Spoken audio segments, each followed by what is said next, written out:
Allora, Maurizio Antonini, stiamo affrontando una questione che è veramente importante, che è quella della crisi idrica, tanto per cambiare c'è sempre una crisi, e quindi la necessità di attingere alle fonti idriche che ci sono in Trentino. Ma il Trentino dice no, a me serve per la produzione di energia elettrica, sacrosanto perché abbiamo bisogno anche di energia elettrica, però qui si tratta della sopravvivenza del settore agricoltura. Come lei diceva, se non arriva quest'acqua, danni inestimabili. La Regione interagisce da questo punto di vista, ha fatto qualche azione?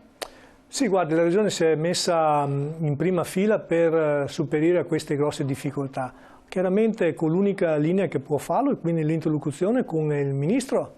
E quindi Zaia ha interpellato direttamente Draghi per un intervento con l'autorità di bacino per superare a tutto questo. Stiamo parlando di una situazione emergenziale, di emergenza, e quindi sull'emergenza ci vogliono soluzioni di emergenza. E quindi noi oggi abbiamo necessità di avere quell'acqua che è messa nei bacini per gli impianti per la produzione di energia elettrica. Noi quell'acqua abbiamo necessità di utilizzarla per l'irrigazione, per la produzione di prodotti agricoli. Può una regione dire di no in questo capitolo, in questo particolare versante, e in che modo il governo può intervenire, che risposta ha dato? Ma guardi, su questo le regioni sono autonome e quindi possono dire di no, cosa che ci hanno già detto nel 2017 e anche nel 2012. Quindi ci sono i precedenti. Quando avevamo avuto questi problemi. Sicuramente non può dire di no nel momento in cui interviene l'autorità di bacino e quindi interviene direttamente lo Stato centrale.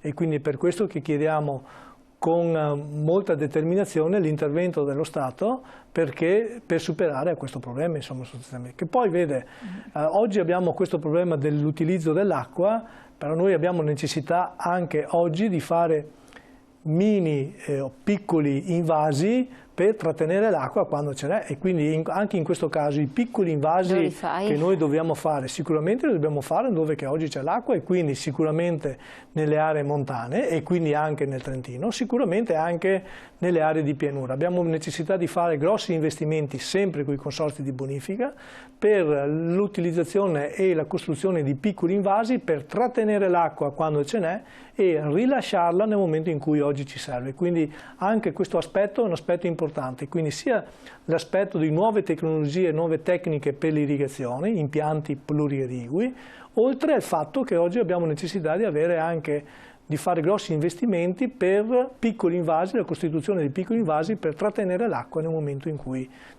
ce n'è. Il PNRR può venire in aiuto a questo? Sì, il PNRR ci sta venendo in aiuto soprattutto per i consorzi di bonifica che quindi già adesso stanno facendo e hanno fatto alcuni progetti importanti di circa dai 4 ai 5 milioni di euro per consorzio di bonifica, che va in questa direzione. Però non è ancora sufficiente, quindi dobbiamo intervenire ancora di più col PNRR per dare la possibilità ai consorzi di bonifica di fare questo tipo di investimenti. I consorzi hanno una loro autonomia decisionale, quindi possono farlo, però voi come CIA siete dentro anche l'amministrazione e la gestione dei consorzi, no? Beh sì, i consorzi sono di autonomia, nel senso che ogni consorzio ogni 4 anni va alle elezioni, e quindi nel momento in cui ci sono le elezioni vi è la possibilità di aderire con delle proprie liste, e noi come organizzazioni agricole chiaramente interveniamo nella presentazione delle nostre liste e quindi siamo all'interno dei consorzi di bonifica per quanto riguarda la gestione. Vi è necessità chiaramente che i 10 consorzi di bonifica del Veneto siano anche coordinati tra di loro, e quindi l'Ambi Veneto, che è l'associazione nazionale che raggruppano tutti questi consorzi, ha una funzione importante anche di collegamento di attività di tutti questi consorzi. Quindi ecco, l'altro aspetto importante è appunto questo, e quindi lavorare in squadra. Penso che sia questo l'aspetto positivo oggi della Regione Veneto. La pioggia che è venuta, anche per chi non capisce, perché c'è mai piovuto in questi giorni, non è stata sufficiente? Ma guardi, è stata, ha risolto al 10% il problema solo delle semine. Però noi oggi poi abbiamo necessità di irrigare le nostre colture, e quindi dare acqua alle nostre colture, e quando l'acqua non ce n'è e le colture ne hanno bisogno, è là il problema, e quindi noi oggi abbiamo necessità di avere questo. poche piogge che sono scese in questi ultimi giorni non hanno assolutamente risolto il problema. Quindi il problema che si aggiunge al problema, perché ne avevamo parlato anche tempo fa, c'è il problema, la difficoltà per quanto riguarda le materie prime, e si era rimasti a dei rincari rilevanti anche per le sementi, eccetera. Qual è la situazione adesso? Se ne parla già un po' meno, però resta? Ma guardi, la situazione è una situazione di una gravità assoluta sul mondo agricolo, perché il costo dell'energia è un costo importante. Alcuni settori nostri sono andati in sofferenza molto prima di altri, e mi riferisco al settore della zootecnia e al settore lattiero-caseario. Ecco, questi due settori sono andati in sofferenza quasi subito e oggi stanno ancora soffrendo. Purtroppo oggi, soprattutto per quanto riguarda la zootecnia da carne, ma anche per quanto riguarda il settore lattiero-caseario, molte aziende stanno anticipando la chiusura delle aziende, perché non ci riescono più a superare quei grossi costi che loro hanno, e quindi oggi le nostre aziende sono in grosse difficoltà, e soprattutto questi due settori. E su una situazione di gravità di questo tipo si deve intervenire in maniera eccezionale, e quindi noi oggi stiamo aspettando da parte della Comunità Europea un fondo, che è un fondo relativo al piano di sviluppo rurale, che diano la possibilità di individuare, soprattutto per quei settori che oggi sono in crisi, quindi il settore della zootecnia, un intervento immediato per superare alle difficoltà economiche che oggi le nostre aziende stanno superando. Non bastava tutte le disgrazie degli ultimi 2 anni, ora si aggiunge anche quella dell'acqua, basta, non se ne può più. Ci mancava anche questa, infatti. Avevate però detto, l'ultima volta che ci siamo visti, perché poi il tempo vola, che in pochi giorni non c'era più autonomia di foraggio per quanto riguarda gli animali, poi invece è intervenuto un provvedimento che ha autorizzato la possibilità per gli agricoltori di seminare in modo più intensivo, insomma, senza fare l'intervallo culturale, no? Cosa è successo?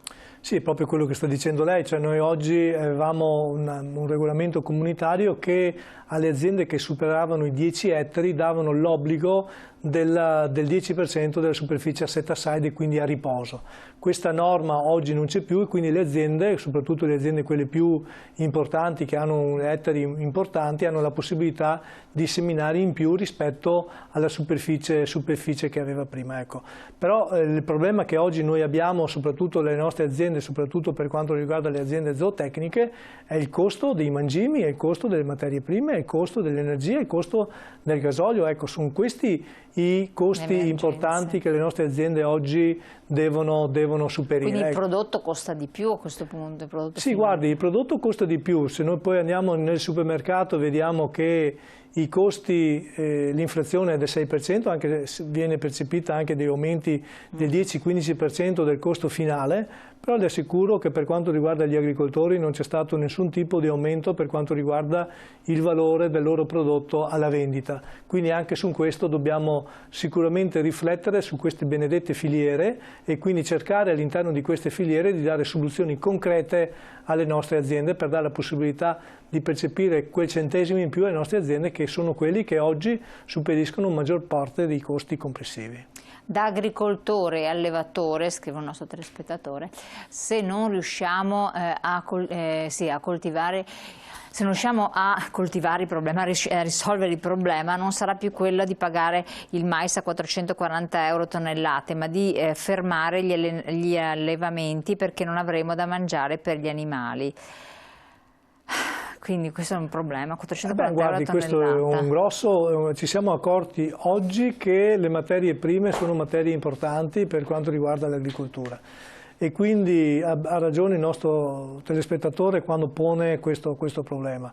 Oggi vi è la necessità di avere mangimi, quindi di avere mais, frumento, soia, quindi materie prime a costo accessibile, perché a un costo elevato le nostre aziende non riescono più a superare a determinati costi. Poi vede, se il costo però viene anche spalmato nella filiera, allora ci ragioniamo, valutiamo insieme, però oggi questo non viene fatto. Agli agricoltori oggi gli viene pagato il prodotto come prima della crisi, e quindi È una situazione insostenibile, cioè non è possibile che noi oggi continuiamo a produrre a un costo inferiore, a un prezzo inferiore rispetto al costo che ha il valore del prezzo finale, insomma, e quindi è su questo che noi oggi dobbiamo cercare di mettere in campo quelle politiche per... Però il consumatore finale, questo è un dato di fatto, perché la GDO segnala un crollo nell'acquisto di frutta, verdura, tutte queste cose qua, quindi c'è stato un crollo. Perché? Perché sono aumentati i prezzi. Il consumatore finale quindi ha fatto una sua scelta, ha